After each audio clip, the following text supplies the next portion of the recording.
లేని ఆరోపణలు ఆ మహిళల గురించి వాళ్ళ గురించి. అలాగే నిన్న మన డిబేట్ లో పాల్పంచుకున్నటువంటి ట్రావెలర్ రవి, అతనికి ఇతనికి ఇద్దరికి ఏదో వివాదం ఉంటే అతని యొక్క భార్య గురించి ఆవిడ గురించి కూడా చాలా తప్పుడుగా ఆరోపణలు చేస్తున్నటువంటి పరిస్థితి.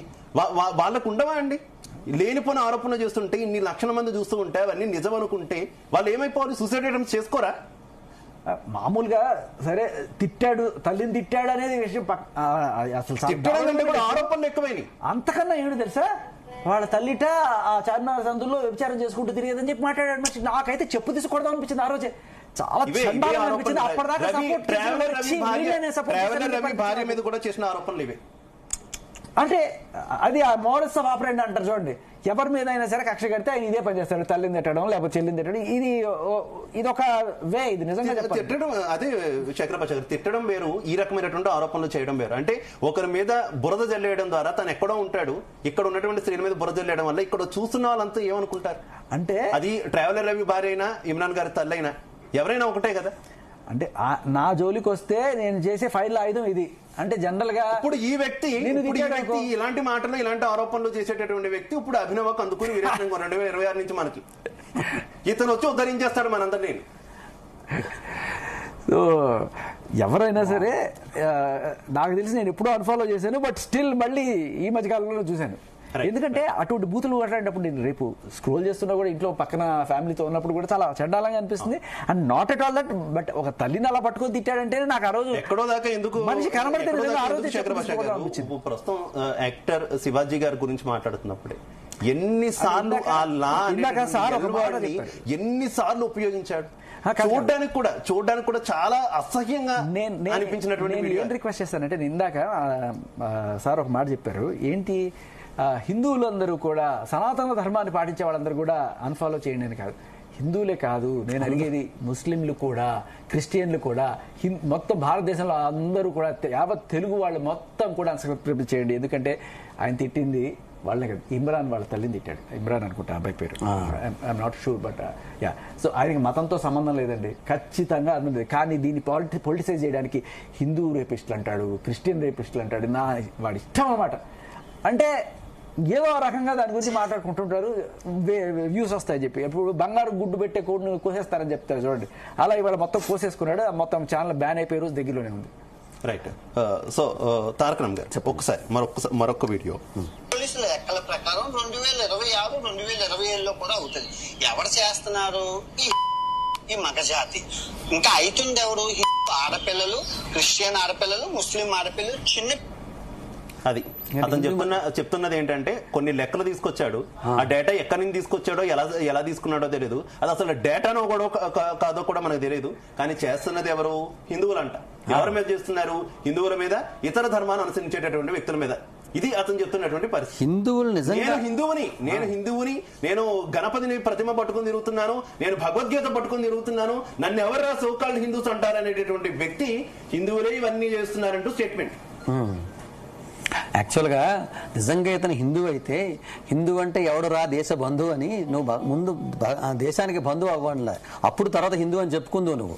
ఓకేనా? ముందు దేశానికి బంధువు అవ్వు, తర్వాత హిందూ అని మాట్లాడుకుందువు. నువ్వు వినాయకుడిని పట్టుకెళ్ళినా, భగవద్గీత చదివినా నువ్వు హిందూ అయిపోయినైనా ధర్మాన్ని ఆచరిస్తేనే హిందూ అవుతావు. నువ్వు ఎక్కడ ఆచరిస్తున్నావు? ఊర్ల మీద తిరిగి వేట ఆటలాడుకోవడమా ధర్మాన్ని ఆచరించడం అంటే? నువ్వేమవుతావు అసలు? దేశద్రోహులకు నువ్వు ఫస్ట్ పర్సన్ వస్తావు అన్నమాట నువ్వు హిందువుల్లో, ఒకవేళ నువ్వు హిందువు అయితే. ఇంకో విషయం చెప్తున్నాను, హిందూ రేపిస్ట్లా ఎవరయ్యా చెప్పావు? నువ్వు చూపెట్టు నాకు ఒకసారి, లిస్ట్ తీయి ఒకసారి. ఆయన రేపిస్ట్ అనేవాడికి మతం ఎక్కడ ఉంటుంది? ఆడెవడైనా రేపిస్టే కదా, క్రిమినల్. ఆడు క్రిమినలే, వాడికి మతం ఉండదు.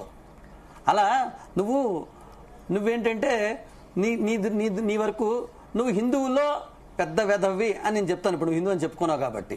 సో నీలాంటి హిందువుని మేమందరం ఒప్పుకోం, నిన్ను హిందువుగా మేము ఒప్పుకోం. నువ్వు ఖచ్చితంగా హిందువు కాదు. ఎందుకంటే హిందువు అయితే నువ్వు ఇలా మాట్లాడవు, ఇలా సంస్కృతిని దిగజార్చవు, ఇలా బట్టలు ఇప్పుకొని తిరగని అమ్మాయిలతో చెప్పవు. అంతవరకు నాది ఫైనల్. తక్షవి గారు మీరు ఏం చెప్తారు? ఒక హిందూ అని చెప్పుకుంటున్నాడు, హిందువుల మీద ఇతర ధర్మాల మీద ఆరోపణలు చేస్తున్నాడు. ముఖ్యంగా ఈ అత్యాచారాల ఆరోపణలు చూసుకుంటే ఇండియాలో హిందువులే చేస్తున్నారు అంటున్నారు. అంటే అసలు ప్రపంచంలో ఎక్కడ ఈ తరహా స్త్రీలకు అసలు ఇబ్బందులే లేవా? స్త్రీల మీద అత్యాచారాలే జరగట్లేదా? కేవలం ఇండియాలోనే జరుగుతున్నాయి, అది కూడా ప్రపంచంలో కానీ ఇండియాలో కానీ ఎక్కడ జరిగినా హిందూసే చేస్తున్నారు? లేదండి, నేను రీసెంట్ గా యుఎస్ కి కూడా వెళ్ళేసి వచ్చాను. సో కంట్రీస్ అన్ని కూడా తిరిగి వచ్చాను నేను కూడా. సో ఆయన ఒక్కరే ఏదో 4 ప్లేసులు తిరిగేసి కుక్కలాగా ఇష్టం వచ్చినట్టు మాట్లాడుతున్నాడు. కానీ ఎక్కడికి వెళ్ళినా కూడా ఒక ఆడ మనిషి అనగానే ఇలాంటి ఇబ్బందులు లేకుండా ఉండదు. ఆడదంటేనే అందం. సో ఖచ్చితంగా ఈ ఇబ్బందులు లేకుండా ఉండదు. కానీ ఈ అబ్బాయి ఏంటంటే కంప్లీట్ గా మన హిందుత్వాన్ని టార్గెట్ చేసి, మన రిలీజియన్ ని టార్గెట్ చేసి, మన భారతదేశాన్ని టార్గెట్ చేసి మాట్లాడుతున్నాడు. బేసికల్ గా మీరు చూస్తే రేప్ కేసెస్ చాలా దేశాల్లో ఎక్కువ, వేరే వేరే ఇతర దేశాల్లో, ఆఫ్రికా లాంటి కంట్రీస్ లో అయితే అసలు దారుణం. నేను అక్కడికి వెళ్ళేసి వచ్చాను కాబట్టి నాకు తెలుసు. కానీ ఇక్కడికి ఏదైతే నిజంగా సంస్కృతి ఉండి అన్ని ఉండి పద్ధతులు మగవాడికి కానీ ఆడ మనిషికి కానీ ప్రతి ఒక్కరికి ఒక ఎడ్యుకేషన్ ఉండి పద్ధతిగా నడుచుకునే వాళ్ళ దగ్గర అసలు ఇలాంటి పర్సన్ అంటూ ఉండకూడదు.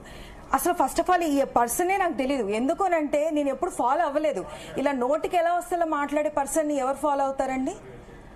అలా నిజంగా పిచ్చి పిచ్చిగా ఆలోచనలు ఉండి అలాంటి పద్ధతులు ఫాలో ఎవరెవరైనా ఫాలో అవుతారేమో, కానీ నాకు తెలిసి అయితే ఇక్కడ ఉన్న వాళ్ళు ఎవరు కూడా ఫాలో అవ్వరు. అంటే ఈ పర్సన్ మాట్లాడుతూ, ఈ అన్వేష్ మాట్లాడుతూ అసలు ఈ స్త్రీల హక్కులు, లేదంటే స్త్రీలకు ఫ్రీడమ్ లేదు, హిందువులు ఇట్లా జరుగుతుంది, చీరలు కట్టుకుంటే అది ఇది అని చెప్తున్నాడు. ఈ అన్వేష్ కి తెలియనటువంటి విషయం ఏంటంటే ప్రపంచంలోనే అత్యంత ప్రాచీనమైనటువంటి మతం, స్టిల్ ఇప్పటికీ కొనసాగుతున్నటువంటి మతం హిందూ మతం. ఆ మతం కూడా అలా ఎందుకు ఎగ్జిస్టింగ్ అవుతుందంటే తనను తాను ఎప్పటికప్పుడు సంస్కరించుకుంటుంది. ఏదైనా దురాచారాలు ఉంటే వాటిని మాపుకొని తిరిగి సంస్కరించుకొని ఉంటుంది కాబట్టి హిందూ మతం కంటిన్యూ అవుతుంది. కొన్ని ఇతర ధర్మాల్లో ఎవరు కామెంట్ చేయకూడదు, కానీ కొన్ని సంకుచితమైనటువంటి మతాల్లో ఎప్పుడు కూడా హిందూ మతం లేనటువంటి పరిస్థితి. అయినా కూడా స్టిల్ ఇంకా టార్గెట్ చేస్తున్నారు ఈ అన్వేష్ లాంటి వారు. ఏం చెప్తారు శేఖర్ భాష గారు? సార్, ఎంత చెప్పినా ఎంత తిట్టినా ఇంకా దాని గురించి చెప్పేది. బట్ ఈ విషయంలో మొత్తం 3 మనుషులు ఈయనకి చాలా థ్యాంక్స్ చెప్పాలి. అన్వేష్కి థ్యాంక్స్ చెప్పాల్సిన 3 మనుషులు ఎవరంటే నాగబాబు గారు, అనసూయ, చెన్బై. ఇన్నాళ్ళు అసలు ఈ ఇష్యూలో శివాజీని కావాలని టార్గెట్ చేసి పొలిటిసైజ్ చేశారని చెప్పి వాళ్ళని తిట్టుకుంటున్న టైంలో సడన్ గా వచ్చేసి హైజాక్ చేసేసి మొత్తానికి వీళ్ళు ఇప్పుడు మహిష్మతి ఊపిరి పీల్చుకో అన్నట్టుగా, అమ్మ ఇప్పటిదాకా మా మీద ట్రోలింగ్ చేస్తున్నారు జనాలు, కాస్త తగ్గిందిరా బాబు అనుకోవడానికి వీళ్ళు నిజంగా ఈయనకి థ్యాంక్స్ చెప్పాలి. బట్ స్టిల్ వాళ్ళ ఒపీనియన్ ఈయన ఒపీనియన్ ఒకటి కావచ్చు కాక, కానీ జనాలందరూ కూడా ఈ రోజున వీళ్ళందరినీ కూడా వ్యతిరేకించడానికి కారణం ఏంటంటే జనాల్లో చాలా గట్టిగా ఉన్న భావన ఆయన శివాజీ నోటి ద్వారా కొంచెం ఘాటుగా వచ్చినా కూడా ఎస్ ఇది మనం గట్టిగా తీసుకెళ్ళాలి అని ఎప్పుడైతే వాళ్ళందరూ కూడా దాన్ని సపోర్ట్ చేస్తున్నారో, దీన్ని ఆపడానికి ప్రయత్నిస్తున్న వాళ్ళని గట్టిగా ట్రోల్ చేస్తున్నారు. అందులో వీళ్ళే కాదు, ఇంకా రామ్ గోపాల్ లాంటి వాడు, లేకపోతే ప్రకాష్ రాజ్ గారు లాంటి వాడు, వీళ్ళందరూ కూడా వచ్చి మీ ఇష్టం వచ్చినట్టు బట్టలు వేసుకోండి, నాకు మీ ఇష్టం వచ్చినట్టు బట్టలు వేసుకోండి. ఇప్పుడు ఈయన అన్నమాట కొంచెం ఖర్చులు కట్టుకొని తిరగండి, గుడ్డ మొక్కలు కట్టుకొని తిరగండి అన్నాడు కదా. ఈ మన నాగబాబు గారు మీ ఇష్టం వచ్చిన బట్టలు వేసుకెళ్ళండి రోడ్లో, ఎవడాడు కావాలంటే రక్షణ తీసుకెళ్ళండి అంట. ఈయన ఇస్తారా రక్షణ రోజు? లేకపోతే నాన్ వెజ్ పంపిస్తాడా రక్షణ రోజు? ప్రతి ఒక్క అమ్మాయికి. వీళ్ళకంటే డబ్బులు ఉన్నాయి సార్, ఆయన బాగా సంపాదించుకుంటున్నాడు కదా, వీడియోకి 10 లక్షలు ఎంతో. మరి మామూలుగా సాధారణ స్త్రీలకి, రోడ్లో పోయే వాళ్ళకి ప్రతి ఒక్కరికి కానిస్టేబుల్ పెడతారా, సెక్యూరిటీ పెట్టుకుంటారు? ఒడ్డునున్నవాడు ఎన్ని కబుర్లైనా చెప్తాడు, ఎన్ని రాళ్ళైనా వేయచ్చు. గ్రౌండ్ రియాలిటీ వేరు కదా ఇవాళ. బేసికల్ గా ఏంటంటే అండి, ఇక్కడ మన భారతదేశంలో ముఖ్యంగా ఈ చదువు లేని వాళ్ళు, లేదంటే గనక మీరు ఈ అన్వేష్ లాంటి వాళ్ళు ఈ రోడ్ల